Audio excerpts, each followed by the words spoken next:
Ella ha tenido la amabilidad de enviar su presentación y ha puesto todo en palabras, de modo que yo, de hecho, voy a estar leyendo su presentación porque esto ocurrió el viernes a la noche, de la decisión, digamos, de que ella no pudiera venir, así que les pido mil disculpas, pero esto es lo que vamos a hacer. Obviamente su presentación también hace foco en la situación actual, donde en el mundo habitan 7.3 billones de individuos, con una expectativa de que en el 2050 lleguemos a ser más de 9 billones de personas. Y según sus palabras, alimentar al mundo es una tarea enorme e interminable, y el siglo XXI se enfrenta a grandes retos frente a la seguridad alimentaria. Existe, por definición del World Food Summit en el 96, seguridad alimentaria cuando todas las personas tienen en todo momento acceso a alimentos suficientes, nutritivos e inocuos para mantener una vida sana y activa. Y Malthus, ya en su estudio, en su ensayo de 1798, predijo que el crecimiento de la población iba a ser tal que finalmente la población superaría la oferta de alimentos. Yo voy a hacer acá un breve paréntesis para contarles que tuve la suerte hace 2 años de participar en un foco de visión, una reunión de visionarios invitada por el Institute of Food Technologies de Estados Unidos, que se hizo en California. Y fuimos solo 30 personas, y el ejercicio consistía, después de presentaciones hechas por expertos en futurología de la alimentación, en imaginar cuál iba a ser la peor situación en la que el mundo se encontraría 30 años a partir de ahora. Y una de las conclusiones del workshop fue que volverían a aparecer en los mares de los países del Lejano Oriente piratas que robarían los buques repletos de alimentos. Porque, como bien lo explicó Mercedes, la población va a crecer en las zonas donde los alimentos no se producen. Los alimentos se producen en las Américas, algo en las zonas europeas, en Rusia, pero los mayores consumidores son los países como China, India, los países de Medio Oriente, que no producen alimentos. Y entonces esa era la conclusión del workshop, que había que aumentar la producción de modo de evitar la inseguridad alimentaria, para evitar estas escenas de guerras o de piratas de los mares robando barcos de alimentos. En la década, vamos a hacer un poco de historia, en la década del 60 comenzó la famosa Revolución Verde, que salvó al mundo de la hambruna masiva mediante el aumento de la producción agrícola. Y como todos saben, Norman Borlaug recibió el premio Nobel en 1970 por haber ayudado a salvar más de 1.000 millones de vidas de personas del hambre. El escenario del hambre que existió a principios del 1900 en países como Ucrania, en situaciones muy adversas, podría volver a repetirse, porque nosotros estamos pasando en la actualidad por el pico de producción de alimentos, que es una de las razones por las cuales ha aumentado la obesidad a tamaña proporción, junto con otras multifactores. Pero uno es que acabamos de pasar a principios del 2010 por la máxima producción mundial de alimentos, con un número de personas de 7 billones.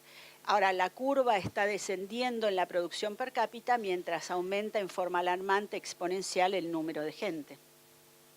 En ese momento, en la década del 60, la Revolución Verde involucró el desarrollo de variedades de alto rendimiento de granos de cereales, la expansión en la infraestructura de riego en los países productores, la modernización de las técnicas de gestión y la distribución de las semillas híbridas, de los fertilizantes sintéticos y de los pesticidas, que permitieron aumentar la producción agrícola.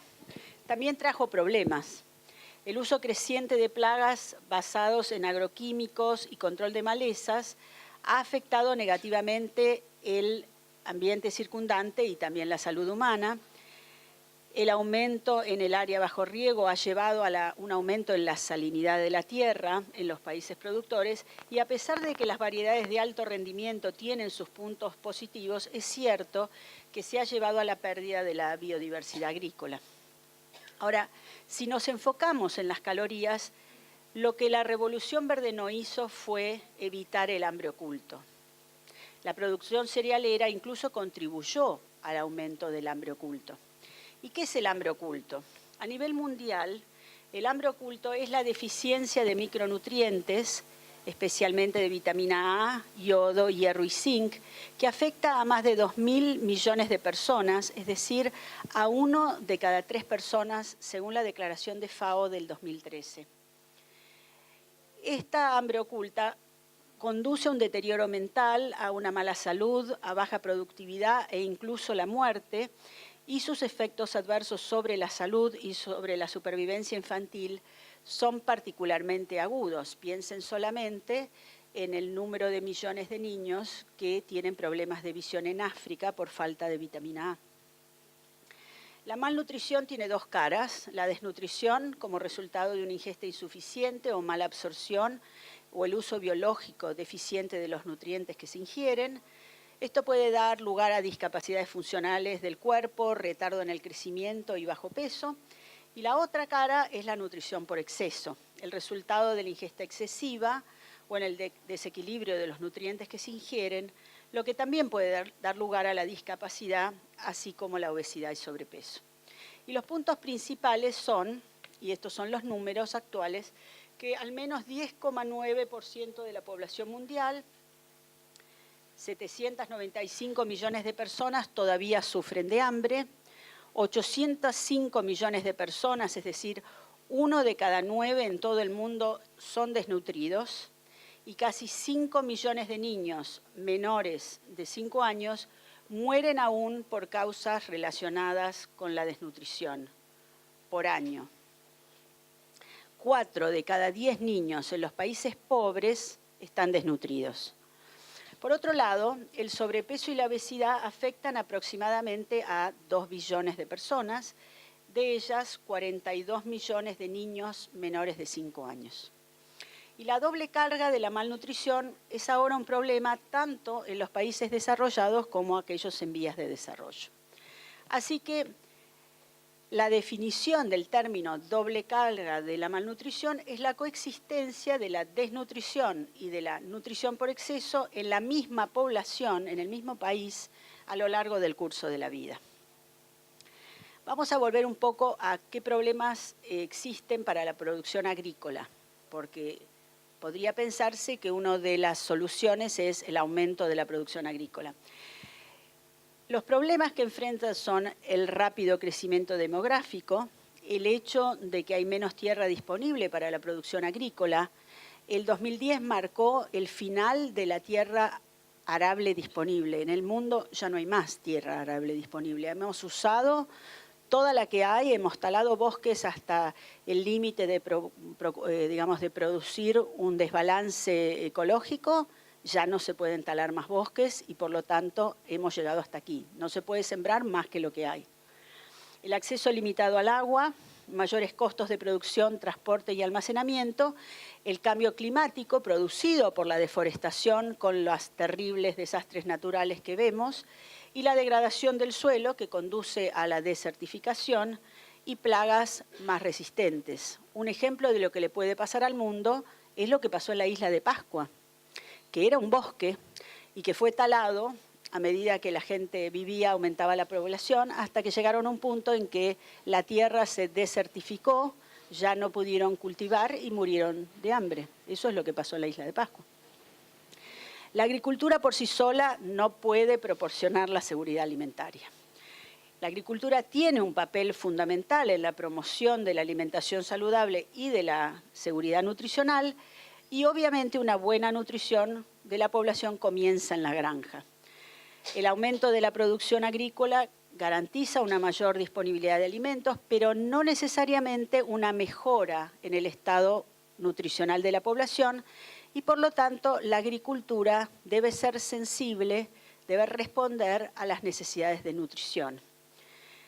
Los criterios que se usan para elegir las variedades de producción comercial tienen que ver con el rinde que se obtiene, con la resistencia a plagas y a condiciones climáticas adversas, para eso semillas especiales, a los atributos sensoriales que se obtienen del cultivo y obviamente también al nivel de nutrientes y compuestos bioactivos que puedan desarrollarse en esa nueva especie cerealera.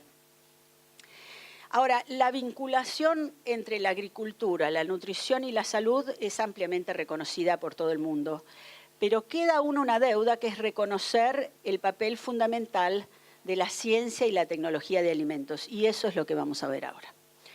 El problema de la inseguridad alimentaria, esta es una declaración en Ciudad del Cabo que hizo la International Union of Food Science and Technology, no será resuelto por la ciencia y la tecnología de alimentos sola, pero no va a ser resuelto sin la contribución de la ciencia y la tecnología de alimentos.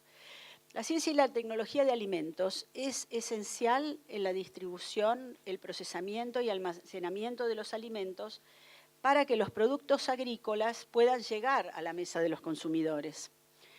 Sin procesamiento de alimentos, ¿habría alimentos suficientes para todos en un mundo donde el 70% de la población mundial es urbana y en la Argentina, como ejemplo, el 92,5% de la población argentina vive en ciudades? El procesamiento de alimentos extiende la vida útil de los alimentos, lo que permite tiempo para una distribución, venta y almacenamiento en el hogar. Permite la distribución a lugares lejos del sitio de producción agrícola. El procesamiento de alimentos de temporada, en época pico de la cosecha, reduce las pérdidas posteriores a la cosecha y proporciona un suministro a lo largo del año. Piensen en la producción de manzana y las jaleas que se producen cerca de Neuquén, la producción del sur de Argentina y todo lo que sobra que no puede hacerse llegar a los centros urbanos se procesa en jaleas, mermeladas, duraznos en almíbar y demás. Las pérdidas y desperdicios, alrededor de un tercio de los alimentos producidos para consumo humano se pierde o desperdicia a nivel mundial, lo que asciende a 1,3 billones de toneladas por año. FAO en 2014 dijo que el valor de los alimentos perdidos o desperdiciados cada año a nivel mundial se estima en $1 trillón. Cuando se desperdician alimentos, enormes cantidades de recursos que se usaron para fabricar esos alimentos también se pierden. El agua, la tierra, la energía y otros recursos naturales fueron utilizados en vano en la producción de esos alimentos. Y también las emisiones de gases de efecto invernadero causadas por la producción de esos alimentos se pierde también, son emisiones en vano, es decir, es una emisión en vano, un tercio de la producción mundial emite gases de invernadero, o sea, poluye el medio ambiente sin que esto tenga ningún beneficio para alimentar a la población. Los alimentos se pierden o desperdician en toda la cadena del suministro, desde la producción agrícola hasta el consumo final hogareño. En los países de bajos ingresos, los alimentos se pierden en las etapas iniciales e intermedias de la cadena de suministro. Mucha menos comida se desperdicia a nivel del consumidor. Esto en los países pobres. En los países de medianos y altos ingresos, la comida se desperdicia en gran parte en la fase de consumo, es decir, a nivel heladera y supermercado. La reducción de pérdidas y desperdicios incluiría inversiones en instalaciones de infraestructura, transporte y almacenamiento, educación de los agricultores, mejora en las técnicas de recolección y almacenamiento, diversificación de la producción, procesamiento y envasado de los alimentos producidos, la mejora de las instalaciones del mercado y, por supuesto, la educación para crear una mayor conciencia de los hábitos de compra y de consumo, es decir, una mayor planificación hogareña para no comprar más de lo que se va a consumir. Y pasando a hablar de la relación entre la producción de alimentos y las enfermedades transmitidas por alimentos, fíjense esta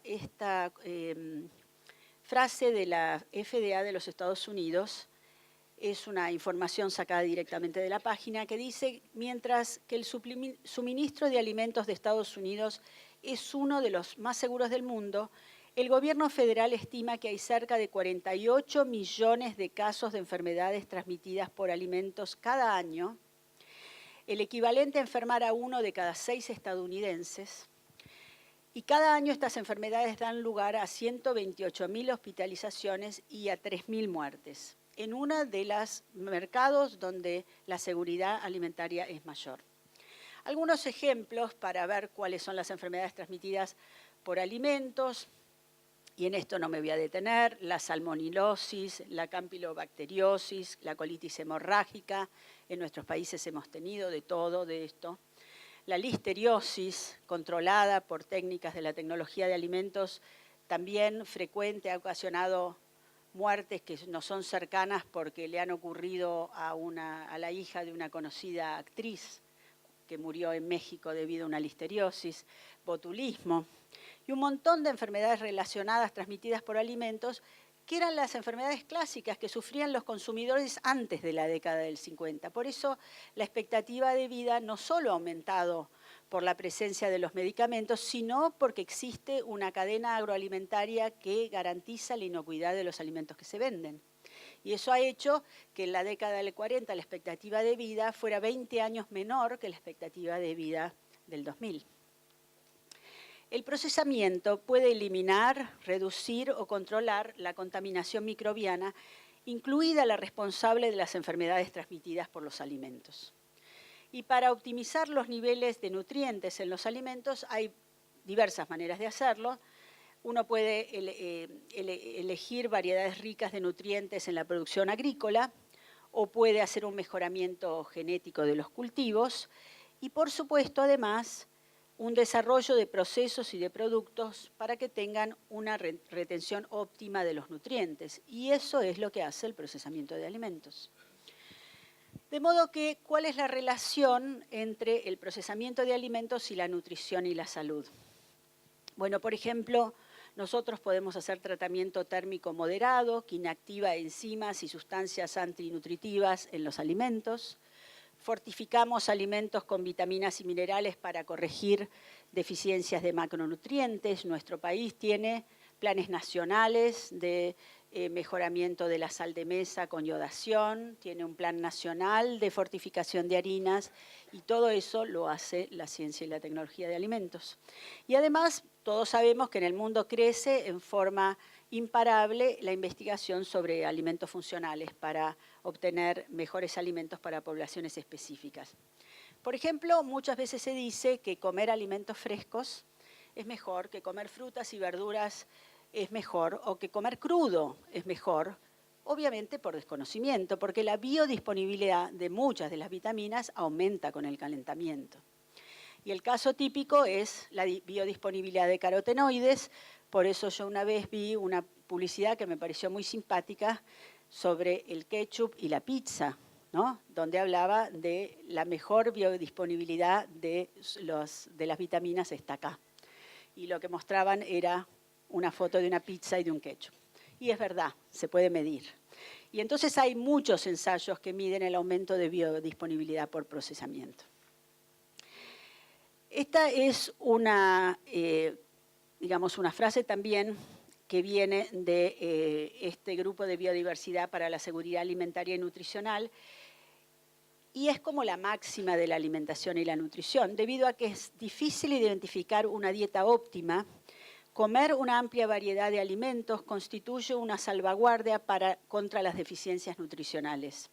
Dietas diversas contribuyen a la lucha contra los problemas de la desnutrición y la obesidad en los países tanto desarrollados como en desarrollo. Y de ahí viene la famosa frase, comer de todo en variedad y moderación.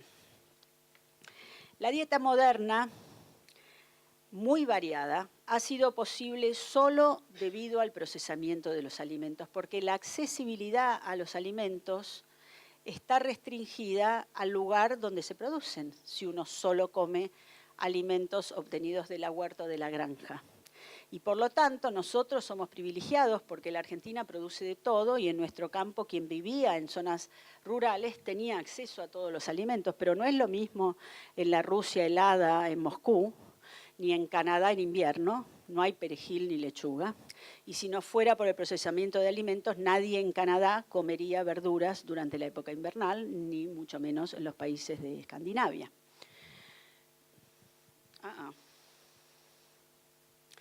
Otro de los beneficios del procesamiento de alimentos es proveer alimentos para consumidores con necesidades específicas, por ejemplo, alimentos sin gluten, sin lactosa, libre de alergenos.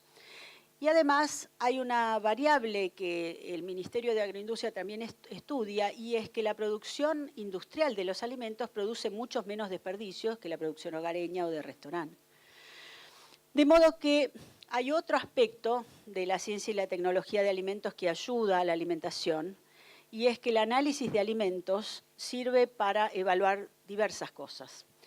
Para evaluar la seguridad alimentaria, la calidad del alimento, el tiempo de estante, su autenticidad, el valor nutritivo y por lo tanto los efectos que promueven sobre la salud, y para determinar la trazabilidad desde la granja hasta el plato.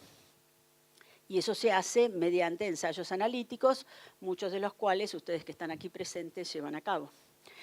El análisis de alimento da además información sobre otras facetas del alimento. Puede decir cómo está constituido, cuáles son sus contaminantes, qué aditivos tiene agregados, cuáles son los productos de degradación o metabolitos que existan y si está adulterado o no. Y por ende, la conclusión de la doctora Delia Rodríguez Amaya es que para la nutrición moderna hace falta estrategias multidisciplinarias para abordar un problema de múltiples facetas como es la doble carga de la malnutrición. Y esa es la conclusión, que para llegar de la granja o del campo con un alimento a la mesa, esto solo puede hacerse con la intervención de métodos, análisis, procesos practicados por los profesionales de ciencia y tecnología de alimentos. Delia quería reconocer a la International Union of Food Science and Technology y en su nombre les agradezco por la atención.